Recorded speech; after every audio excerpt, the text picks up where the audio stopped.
Bhavnagar LCB police પેટ્રોલિંગમાં હતી ત્યારે ચિત્રા રામદેવનગર શેરે પંજાબ ધાબા નજીકથી થેલાઓમાં દારૂનો જથ્થો લઈને ઊભેલા બે શખ્સોને ઝડપી લેવામાં આવ્યા હતા।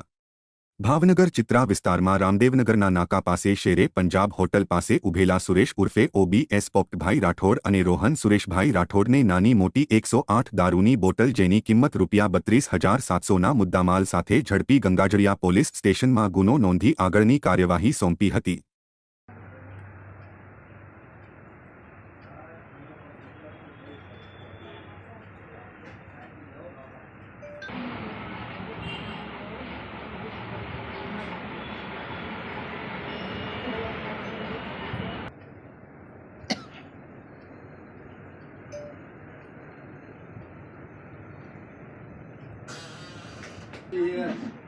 आज के बना भाई घूमता है भाई।